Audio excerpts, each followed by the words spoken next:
সূর্যের থেকে বারবার আঘাত পেতে পেতে পাথর হয়ে গিয়েছে অনুরাগের ছোঁয়া দীপার মন। এতদিন সবকিছু মুখ বুজে সহ্য করলেও সূর্য মিশকাকে এক বিছানায় দেখার পর নিজেকে সম্পূর্ণ পাল্টে ফেলার সিদ্ধান্ত নিয়েছে সে। গত পর্বেই দেখা গিয়েছে ডিভোর্স পেপারে সই করে দিয়েছে দীপা। সেই সঙ্গে অর্জুনের এনে দেওয়া MBBA এর জন্য ফর্ম ফিল আপও করে দিয়েছে সে। এরপর মেয়েদের রেডি করার জন্য দীপা নিয়ে যেতে চাইলে বেঁকে বসে সোনা। সে সূর্যের জন্য অপেক্ষা করতে চায়, যে কারণে মায়ের সঙ্গে রীতিমতো ঝগড়াও করতে দেখা যায় তাকে। এমন সময় সেখানে এসে উপস্থিত হয় সূর্য। দুই মেয়ের জন্য সোনার নুপুর নিয়ে আসে সে, কারণ বাবার কাছে সোনার নুপুরের আবদার করেছিল সোনা। তবে দীপা সোনাকে বোঝায় সোনা পায়ে পড়তে নেই, বরং মাথায় তুলে রাখতে হয়।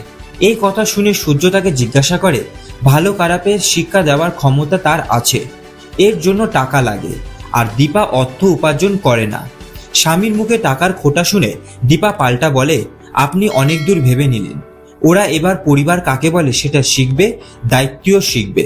ঠিক তখনই কাকা এবং দাদার ছেলে মেয়েদের সঙ্গে নিয়ে সেখানে হাজির হয় অর্জুন। তাকে দেখে হিংসায় জ্বলতে থাকে সূর্য। এরপর সেখান থেকে বেরিয়ে যায়, কিন্তু সেই সময় তার পকেট থেকে টাকার ব্যাগটা মাটিতে পড়ে যায়। সেটা লক্ষ্য করে অর্জুন। টাকার ব্যাগটা ফেরত দিতে গেলে অর্জুনের সঙ্গে অপমানজনক ভিত্তিতে কথা বলতে শুরু করে সূর্য। সে বলে আপনি দয়া করে আমার সঙ্গে কোনো বন্ধুত্বপূর্ণ কথা বলতে আসবেন না। তা শুনে অর্জুন সাফ জানায় সে শুধু টাকার ব্যাগটা ফেরত দিতে এসেছে। সেখানেই না থেমে অর্জুন বলে আপনার দামি জিনিস এদিকে ওদিকে ফেলে দেওয়ার অভ্যাস আছে মনে হয়।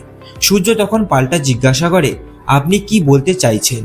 উত্তরে সূর্যকে নিজের স্বভাব পাল্টে দেওয়ার উপদেশ দিয়ে সেখান থেকে বেরিয়ে যায় অর্জুন।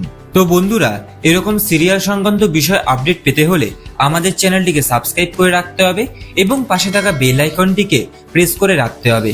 দেখা হচ্ছে পরবর্তী একটি ভিডিওতে। সবাই ভালো থাকবেন।